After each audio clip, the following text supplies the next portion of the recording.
The head is on the ground. The tissue cools. The eye clouds into the dull glaze you trust as proof that life has left. Then the heat of your body crosses the dirt, and the pits beneath that dead eye begin to aim. If you cut the head off a pit viper, you have not erased the weapon. You have reduced it. You have turned a long predator into a small landmine. For as long as 60 minutes, a decapitated pit viper head can still track a target and strike. 1 hour. A machine made of ruined flesh, still waiting for a trigger. You think death is a clean border. Heart stops. Brain fails. Motion ends. Nature does not honor that border with the obedience you expect. The severed head does not need your belief. It only needs your temperature. To that head, you are not a person. You are a 98.6-degree beacon burning against cold ground like a flare in a void. And this is only the first violation. Because once you accept that a dead snake can still hunt, another question enters the room and refuses to leave. If a flatworm loses its head, regrows a new brain, and still retains traces of what it learned before the blade, what exactly died? That is the deeper wound here. Not the strike. Not the venom. Identity. The image stays simple because simplicity is what makes it dangerous. A discarded loaded gun. Bone. Fong. Venom gland. Sensor. Trigger. All still armed inside a head your instincts label as finished. But the true insult to your assumptions is lower in the circuitry. The strike is not stored where you would put a self.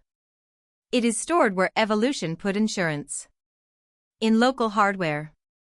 In older nodes. In a nervous system that does not wait for permission from anything grand enough to call itself a mind. Ganglia, compact relay stations, like buried field servers keeping the network alive after the main terminal goes dark. The snake's post-mortem strike is not supernatural. It is architecture. Trigeminal ganglia, sensory switchboards, like hardened control bunkers that keep target data flowing after the command center is destroyed. That is why the severed head remains dangerous. The kill routine does not live in one sacred chamber. It is distributed. Partitioned. Hardened against failure. The pit viper strikes in about 100 milliseconds. Faster than a human blink. Faster than your certainty. It does not deliberate. It executes. Venom glands, pressurized reservoirs, like chemical warheads mounted beside spring-loaded blades. Fangs, hinged injectors, like folding hypodermic knives built for one motion only. And yet the strike itself is only the visible part. The real mechanism is stranger. The dead head does not only move. It still knows where to move. Infrared pit organs, heat-sensing membranes, like natural FLIR sensors mounted in a living weapons chassis. These organs do not show the snake a face. They do not show it expression or color or moral meaning. They register gradients. Warm against cold. Signal against noise. Flesh against night. To you, the world arrives in images. To the viper, the world arrives as thermal geometry. Your skin leaks heat into the dark. Your blood writes your outline. Your breath stains the air. The snake reads that leakage the way a missile lock reads an engine plume. Membrane, a thin sensory film, like a calibrated detector stretched across a surveillance aperture. Trigeminal nerve, a data cable, like insulated fiber routing thermal coordinates into a strike program older than mammals. This is why a severed head remains a threat. The trigger is external. You supply it. The machine only waits. A loaded gun on the ground is passive until a hand closes around it. A dead viper head is worse. It does not require a hand. It requires warmth. That is the first animal. The second does not even pretend to centralize itself. An octopus carries roughly 66% of its neurons outside the central brain. Most of its processing power lives in the arms. Brachial plexus, dense limb ganglia, like local server hubs in a decentralized cloud that continues operating when the main office goes silent. Each arm tastes. Each arm touches. Each arm decides.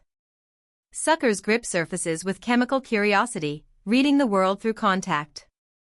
Chemoreceptors, molecular sensors, like intake valves sampling the chemistry of an alien atmosphere. A severed octopus arm can still grope, still recoil, still search, still bring food toward where a mouth used to be. Not because it is haunted. Because the limb is not a cable hanging from a master. It is a semi-autonomous drone carrying its own routines. You call this grotesque because your body is governed like a monarchy. One throne. One vulnerable crown. Damage the crown and the kingdom collapses. The octopus governs like a distributed insurgency. Cut one node away and the node still resists.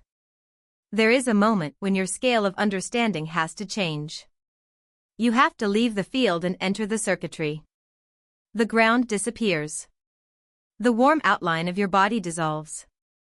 The head of the snake opens in cross-section, blue and cold, while two pit organs burn orange in the dark like reactor ports, and violet paths of neural traffic run into the trigeminal ganglia with the cold patience of current moving through insulated wire, and the severed octopus arm beside it glows with branching pulses as if the flesh itself has accepted that command is not a place but a pattern.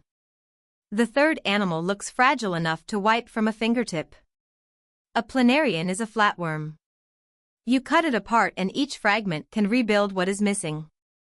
Neoblasts, pluripotent stem cells, like reserve fabrication units waiting in the chassis for catastrophic repair orders. A head regrows. Eyes return. A brain assembles itself from tissue that should have been only debris. But regeneration alone is not the reason it belongs here. The reason is memory. Experiments suggest that planarians can retain learned responses through decapitation and regrowth. The result is a biological paradox severe enough to make the word death feel amateur. Bioelectric patterning, voltage-based body maps, like invisible architectural blueprints projected across living tissue. DNA is not the whole instruction. Cells also exchange electrical information about where structures belong, what shape should return, what absence must be filled. In that sense, the flatworm is not merely rebuilding tissue. It is reopening a stored file. A biological zip file. Compressed identity in wet matter. So the question from the beginning begins to answer itself. Did the individual die? Not in the clean human way. Not if memory, form, and behavior are distributed across cells, gradients, and repair systems instead of locked inside one irreplaceable chamber. The brain is not always the king. Sometimes it is only the loudest node in an older republic. The fourth animal reveals what happens when inhibition dies before action does. In some mantises, decapitation can release behaviors that the intact nervous system normally regulates. Courtship can continue. Copulation can continue. Predatory motion can persist through lower circuitry. Subesophageal ganglion, an inhibitory brake, like a software lock installed on a combat drone. Remove the lock, and hard-coded programs spill forward. The body does not mourn the head. It proceeds. Thoracic ganglia, segmental control nodes, like local motor processors running the limbs after central oversight is cut. You want life to be dignified. You want it to stop when the self stops. The mantis rejects that dignity. It exposes motor behavior as something a body can carry in pieces, with discipline and with indifference. The fifth animal does not strike after death in the same theatrical way. It survives by suspending the timetable itself. The snapping turtle sinks into hypoxic mud and endures months with almost no oxygen. Hypoxic stasis, metabolic shutdown, like a city reducing itself to emergency power while winter passes over empty streets. Its heart rate falls. Its demand falls. Biological time thins. The organism enters a low-power state so severe that your own species would call it the edge of death. And yet when the water warms and oxygen returns, the machinery resumes. Muscles answer. Senses return. The old body restarts. This matters because it broadens the rule. Persistence is not one trick. It is a philosophy written into flesh. Some bodies keep hunting after dismemberment. Some keep rebuilding after destruction. Some keep wading through conditions that should erase them. The environment forged this logic. Not malice. Not drama. Physics. The thermodynamic void is the real antagonist. Energy is scarce. Warmth leaks. Oxygen disappears. Nerves fail. Tissue rots. In such a world, centralized perfection is a liability. Pressure comes first. Not the pressure of deep water alone, but the pressure of waste, the ecological punishment placed on any design that ties survival to one fragile command chamber. Temperature comes next. The snake's world is carved by gradients. You are a warm engine walking through cold static. Your skin glows to a predator that does not need light. Then darkness. Not a black screen. A force that strips color from relevance and demotes sight from ruler to servant. In that dark, heat becomes the real map. Then sound. In mud starved of oxygen, in water thick with silt, the snapping turtle receives the low thrum of a planet that does not care whether the heart above it is fast or slow. This is not a recent solution. These architectures reach back more than 500 million years to the Cambrian, when nervous systems were still experimenting with what a body could delegate and what it could afford to lose. Cnidarian nerve nets, diffuse signaling webs, like primitive electrical grids spread through soft colonial flesh. Platyhelminth bodies, regenerative templates, like modular frames designed to replace damaged sections without rewriting the whole machine. The deep pattern is ancient. Centralize some functions.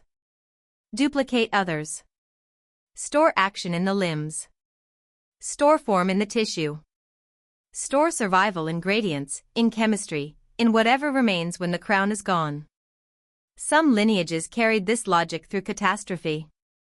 Snapping turtles persist across the shadow of the KPG extinction. Meteor impact. Fire in the sky. Food webs collapsing.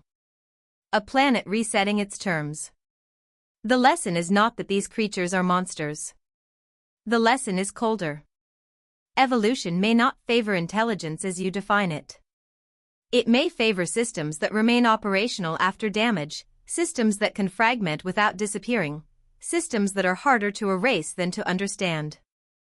And that is where the severed snakehead returns. At the beginning, it looked like a discarded loaded gun.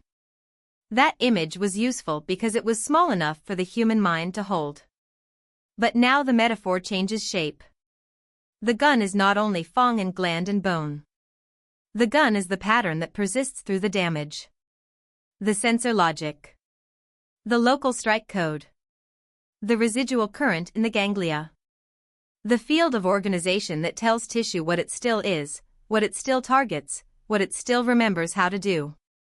Bioelectric field. Distributed voltage architecture, like software running across damaged hardware after the screen has shattered. You assume the self lives in the brain because that is where your own species concentrates its grandeur. But grandeur is not resilience. High processing power is not immortality.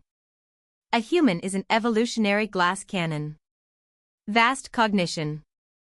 Catastrophic single point of failure. These other organisms suggest another model. The self as swarm property. The body as parliament. Action as something stored in layers. Identity is a negotiation among cells, ganglia, gradients, and time. The octopus arm implies that touch can think at the edge of the body. The planarian implies that memory can survive the loss of the organ you worship as its vault. The mantis implies that behavior waits beneath restraint like code beneath a lock. The turtle implies that life can reduce itself to a whisper and still refuse the verdict. And the snakehead on the ground implies something harsher than all of them. It implies that death is not a switch but a cascade.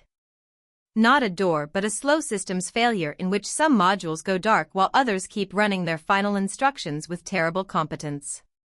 Perhaps consciousness is the most fragile layer of the organism, not the deepest. Perhaps the thing you call you is only the brightest flame on a structure built from older, quieter fires. That is the humiliation hidden inside these animals. Nature does not need a single self to preserve function. It does not need dignity to preserve pattern. It solved persistence long before humans built philosophies around the sanctity of a central mind. So when you look at that severed head and feel horror, the horror is not only venom. It is recognition. The machine is broken. The program remains. And if the ghost in the machine is only an electric field that keeps its shape after the machine begins to fail, then when the field persists longer than the body you trusted to contain it, what exactly is it that dies first?